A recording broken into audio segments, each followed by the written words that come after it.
Good afternoon, everybody. Hope everybody's having a great day. We got some beautiful weather today up here in Buffalo. It's like 70 degrees. Super windy, though, so your garbage cans will be blowing around. Tree branches are cracking. But hey, it's a sign of spring. Things are getting better. I was thinking about it, talking about starting a business. I'm going to try to learn you guys. If you guys want to learn, I'll give you some excellent advice. If you don't want to learn, well, thank you for watching the video. And maybe somebody else might want to learn, so point them over in the right direction to help them out. So then I was thinking more about it, and I said, you could start a little business for $2,500 or less. That was my challenge I was thinking about. I'm not talking about what kind of truck you're going to have that you're going to use to pull it, or some people might even use a minivan or a car, because what I'm going to show you is just smaller stuff. This is where I was at, say, maybe 20 years ago, 25 years ago, but this stuff still works. Some people will call it old school, but I'll show you the best of what you can get for the best bang for your buck and try to make it successful. I'll make a couple different parts to the video. Today I'm going to talk about advertising. I'm going to do another video about searching for stuff in your area on Facebook Marketplace, what to look for, what's good stuff, what's not good stuff.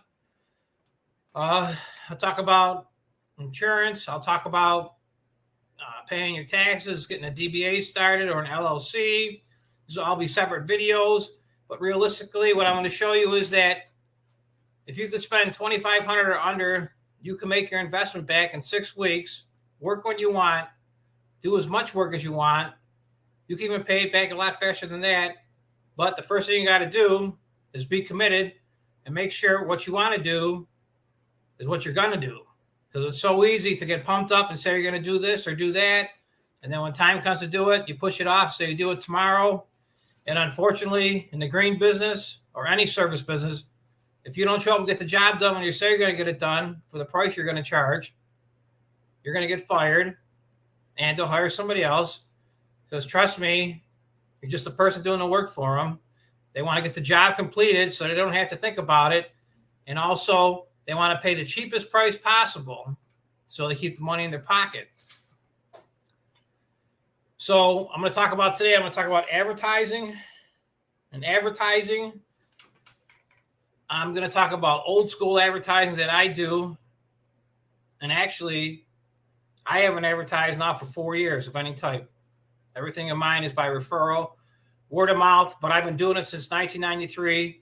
And like I told you guys before, some people love me, some people hate me, and some people once told me I did the worst job ever, which is a whole nother show. And hopefully you do a live stream on it when everybody gets on board, and you'll be laughing so hard, we'll go for 3 or 4 hours talking about it. So when I talk about advertising, I'm going to say that I cater mostly to seniors. So a senior is not going to know how to text. All the seniors are going to know how to do is dial the phone number.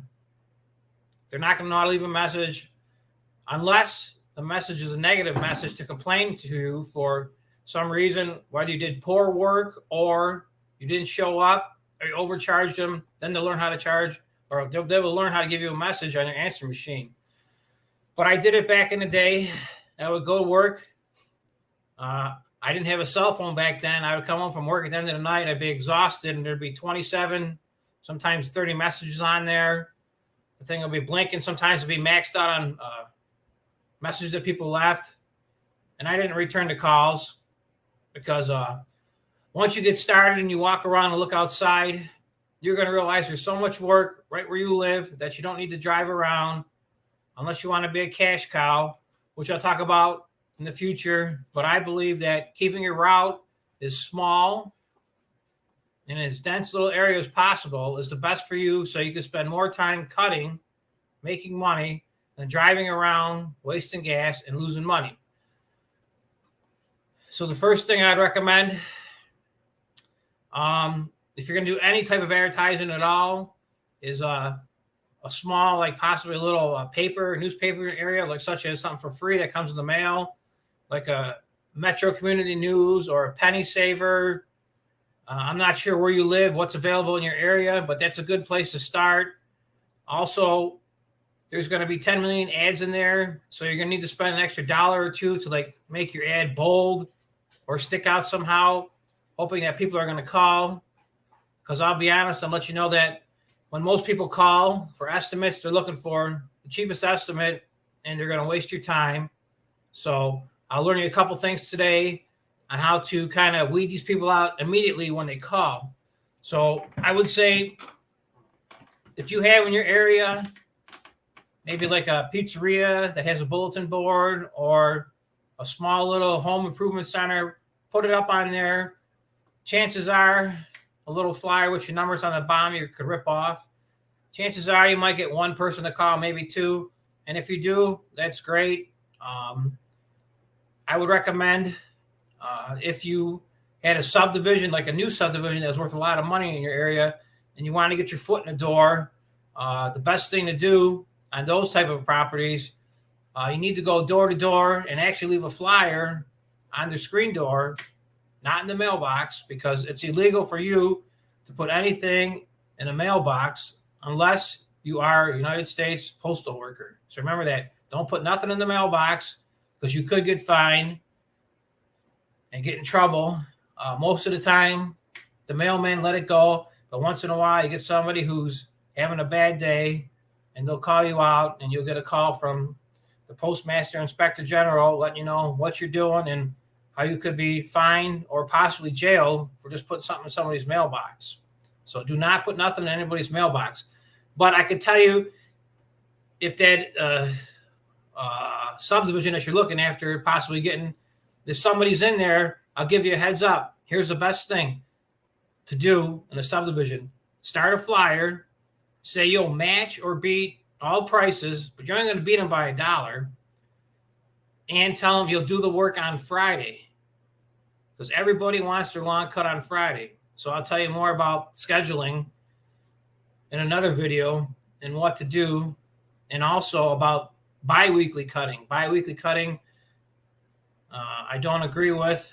I know lawns get brown and you don't want to take advantage of people, but unfortunately, if the people could afford to get their lawn sprayed by ChemLawn or whatever fertilizer company in your area, they got enough money to put the water sprinkler on and keep the lawn growing, because you're there to manicure the lawn. You don't want to go there and have to spend an extra hour the following week because it's 6 inches tall and it should have been cut, but they're trying to be slick and save some money. So we'll talk about over-fertilization in another video. We could go on forever speaking about that. So number one is advertising. And the most important thing about advertising in, like, say, a paper or at a pizzeria, you need to answer the phone. You got to answer the phone. You can't hide behind your answering machine. You got to tell people when you're going to come, what you're going to do. And if you do screw up on something, you need to fess up as soon as you can and make things right, because if you try to pretend whatever happened didn't happen, they're going to find out, the customer, and you're going to be canned and have a bad reputation possibly. So number two, after the paper, and if you want to canvass an area by putting out some flyers, I would recommend that when people call you, you answer the phone and you let them know. You screen them as soon as they call you. You say, "Oh, hello. Yes, this is Paul. Yes, I do cut grass. Yes, I do give free estimates." And now you make them comfortable. Make sure you're happy and cheery on the phone. Don't be like, "Hello, what do you want? I can't hear you." Shut your lawnmower off. Talk to them for a minute, because possibly they'll sign up to you if they feel comfortable with you. So here's what you want to do. You want to answer the phone and answer their questions right away. And as you're talking to them, say, "Oh, yes, I cut grass in Buffalo." And they'll be like, "Great, I live in Grand Island." Well, right away, the red light should go on. You don't cut grass in Grand Island, so you want to say, "Mrs. Jones, I'm sorry. I don't go to Grand Island. I don't have no friends in Grand Island I can recommend, so unfortunately, I can't help you today." So you're still talking to Mrs. Jones. You say, "Great, Mrs. Jones. Yeah, I live in Buffalo." "You live in Buffalo? Oh, that's great." Then you say, Second question is because either you're going to keep talking to her or you're going to throw her away because you need to learn your customers. So say the next question is, she's in the same area as you and she answered yes. So the next question you'll say is, oh, that's great. You don't have to tell me your actual address, but what street do you live on? And she might say, oh, I live on Franklin Street. And then you say, great, Mrs. Jones. I cut Franklin Street usually on Tuesdays or Wednesdays. And she might say, perfect. Or she might come back at you and say, oh, I was hoping you could cut my lawn on Friday or Saturdays. And you could say, depending on how desperate you were, yes or no. But right away, you told her you're going to be working in that area every Tuesday or Wednesday, and she wants it Friday or Saturday. So, in my opinion, that's a check mark. Throw her out. So that's number 2. So you find location, you find what day she might be interested in, you're telling her there, and then she's going to ask you, what do you charge? You need to figure out a minimum charge. I'm going to say, I don't know where you guys live or what the minimum charges are. The best thing to do is drive around, see who's in the business, kind of get an idea. Maybe ask some of your friends, family, neighbors what they're paying to give you an idea. But you got to set a minimum price. So say your minimum price is $25 just to show up and work, or up. So she might say on the phone, what do you charge? And you say, Mrs. Jones, I really can't give you an accurate estimate. I actually need to see your property. You do not have to be home. If you're not home, I'll leave you a flyer on your side door with my phone number. You could review it, call me back, ask me some questions, or if you want, I could come back and meet you, but I can't give you a price. But my minimum charge, no matter how small it is, just to show up each week, is $25. And she might say, oh my God, $25? I can't afford that. The paperboy used to cut it for $10. So you end the conversation politely and nicely. So 1, she was in your area, which is good, wherever you want to be, because you don't want to drive around town wasting your time and gas. Number 2, she's cool that she might get cut on Tuesday or Wednesday. She's cool with that, so that's great. That's number 2. Now you find out she only wants to pay $10 because that's the paperboy cuts the grass for. So you tell Mrs. Jones, you say, hey, thank you so much. But for now, I'm going to have to pass. But you keep my number on the side because if you do need me, I can help you out. I do other work regarding landscaping, mulching, trimming of bushes, whatever you might need in regards to the green industry, I can help you out. And you say, thank you so much. End the conversation. Say, for $10, I recommend sticking with your paperboy because at that price, I can't compete. I do this for a living, not for a hobby. I show up weekly and cut your grass, even when the grass does not need to be cut, because that's how I make my money. That's how I make a living. If you guys want to do seasonal work, that's great. I don't do seasonal work except for snow plowing, but that's something you need to think about. So you got to crunch the numbers. So number 1, advertise in a small paper if possible. Number 2, you have to answer the phone. Get back to the customer as soon as possible. Don't hide behind the answer machine. I'll let you in on a little secret. Say if a customer calls you at 8 or 9 o'clock at night and you're home for the night and you really don't want to run your business like that, you call them first thing tomorrow morning at 7 o'clock in the morning just to piss them off. And you're going to say, they'll be like, hello. Be like, hey, this is Paul. I'm calling to give you an estimate for cutting your grass. She's like, do you know it's 7 o'clock in the morning? And you say, ma'am, do you know it's 9 o'clock at night when you called me? I was home. It's after 5. Don't bother me. I don't want to be bothered. I don't care about your lawn. All I care about is getting paid. I'm not being rude or nasty. I'm just telling you, you being a salesman, it doesn't matter if you sell cars, boats, airplanes. You being a salesman, you need to get the customer to believe that they need your service or product, make them happy for what they're going to pay you. And the easiest way for you to give them the money from their wallet to put it in your wallet and feel like they got a deal. So that's what you want to do. So you need to educate your customers.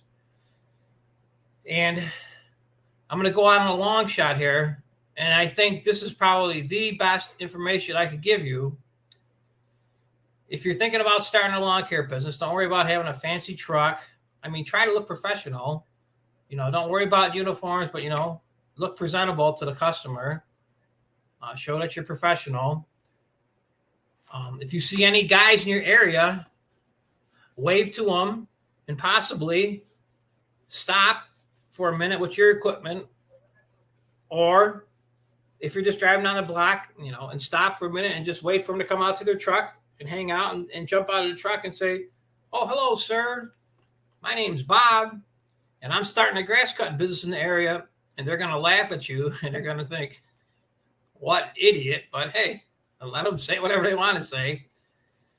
And have a little business card with you, or even a piece of paper or something. Write your name and phone number down and say, "I'm just getting started. If you could help me out, if you got a couple customers that you don't want to do no more, or for some reason you can't get in the backyard, or if they're too far away, if you can give them my number, I'd really appreciate it. Thank you so much." And maybe you'll get lucky and they'll take your phone number and throw it in the back of their clipboard or wherever they keep their estimates on. And it might not be this year, maybe next year. They're going to say, "Hey, I remember that guy showed up. He was pretty nice. Thanks for having extra work he didn't want."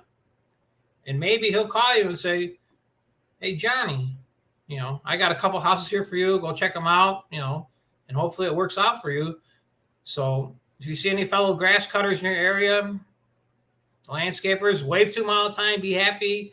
Even if they don't wave back, some people are better than you and they can't wave back. So that's cool. But I mean, try to be nice to people, because if you're nice to them, hopefully they'll, keep you off to the side, which I'm sure they will, because sooner or later, everybody's got enough customers. They don't want no more work, and they're looking to give stuff away. Like, say, in my area, in Buffalo, New York, if you wanted to start a snow blowing business, which I'm saying just strictly snow blowing, I got a list a mile long or longer of people that would love for me to recommend them somebody that's reliable, will get the job done, answers the phone, and doesn't pull no fast ones on them. They'd be more than happy to pay top dollar to get snow plowed, or I should say snow blowed, because you can't get in some of these houses with the snow blowers. But the problem is, I probably had this list for 10 years, and nobody wants to step up to the plate and do any of the dirty work. But you know what? You can make some serious cash. So like I'm going to tell you, I'm going to keep the video going. I'm going to let you know that there's lots of money to be made out there, but you got to believe in yourself. So I would recommend that, you do stop and say hi to these guys that cut grass. Like I said, most of them will be friendly to you. Some of them won't, but that's okay. And actually, the best advertising you could do, besides word of mouth from a customer to customer or a relative, probably the best advice I could give you is that when you leave a property, a house that you're done cutting the grass or landscaping it, make sure it looks like $1 million. Because you know what? If it looks average or below average, the people in the neighborhood aren't going to stop. But if for some reason you do a real nice job and the lawn looks great, it's edged, it's cleaned up nice, there's no extra grass laying around, there's no stains on the concrete driveway from you shooting all the grass on there and running over with your lawnmower, and everything looks perfect, people are going to say, "Wow, that looks pretty nice. Who did that job?" And to let you guys know that when you start getting phone calls from people that were referred, or they could say that, "Oh, you cut Mrs. Smith's a house down the street from me. I live like 4 houses up from her. I was wondering what you charge." So you could say, at Mrs. Smith's house, in your mind, I charge $25, but this is a referral. You could come back out to that referral, and you could say, "Well, you know what? I charge $30 now to cut the grass here," or give them a landscape estimate a little bit higher, and they might pull the guns out and they might say, "Oh, well, Mrs. Smith told me I only charge $25. And you say to the customer, "Mrs. Jerry, I'm pretty busy. I could fit you in because you're right here. But unfortunately, because of whatever reasons, XYZ, fuel, maintenance, whatever you might be able to use in a nice manner, and say, I get $30 now, and chances are that person is going to say yes because they seen what a nice job you did, so they don't need to ask no questions. So in the long run, best I could tell you is, number one, answer your phone. Number two, don't get too crazy with advertising, because you can spend a ton of money on advertising. Word of mouth is the best. Talking to local grass cutters in your area, that's another good way to go. So those are a couple things that I would recommend for advertising. Don't get too carried away, because you could blow your budget in a second.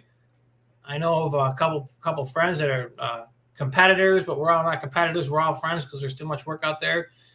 And they use a lead service. Yes, they get the lead service, but that lead service is everywhere, and they charge you a premium. But they're also making money. But I'm also just trying to teach you how to get the business started, how to make some money, pay your investment back in hopefully 6 weeks, and the rest is profit. And then down the line, you can get bigger and bigger, or stay as small as you want. Because when I start throwing some numbers at you, depending on your area, but I'm being realistic with the numbers, with a $2,500 investment, if you could pop off $500 a week, which $500 a week in the grass cutting business really isn't a lot of money to generate. You could work a day and a half and make that money. Even with this equipment that I'm showing you, which is older equipment, but that equipment is proven to do a good job, and it'll get you to the next level. And then you could decide if you really want to do it, or if you don't want to do it, you could pull up to those guys you might have said hi to cutting grass and said, hey, I can't do this no more for whatever reason. Would you be interested in taking them on? And if you're charging a good enough price and they're right in the same area as that person, the next chance is that landscaper guy you said hi to at the beginning of the season, he's going to help you out by taking them on, or stick it out and get them done. So this is pretty cool. I don't want to make the video too long, but thank you for everybody for coming on. Keep watching. I'm going to do a video on Facebook of buying stuff off Facebook Marketplace. I'll put that up later on tonight. So if you guys got any questions, hit me up in the comments down below. I'd love to answer them. I got nothing to hide. I'll tell you everything I know. I'll tell you what I charge. I'll tell you what I think you should charge, and hopefully you'll be successful. But like I said, if you don't believe in yourself, you're not going to be successful. The way I always looked at life was, if somebody told me I could not do it, I told them, watch me. So you guys have a great day. Thank you. I'll see you soon. Hit the like button and subscribe and tell your friends, because like I said, I'll learn you what I know about grass cutting, how to make money, also snow plowing. And I decided this to be a pretty fun little challenge to start a little business for $2,500, and it could be even cheaper. So watch the Facebook video I'm going to make on it about buying equipment. And if you got some of the stuff already, you might be able to do this for less than $2,500, but I'm being realistic on the price. So everybody, thank you for watching. Have a nice day, and I'll see you on the next video. Bye-bye.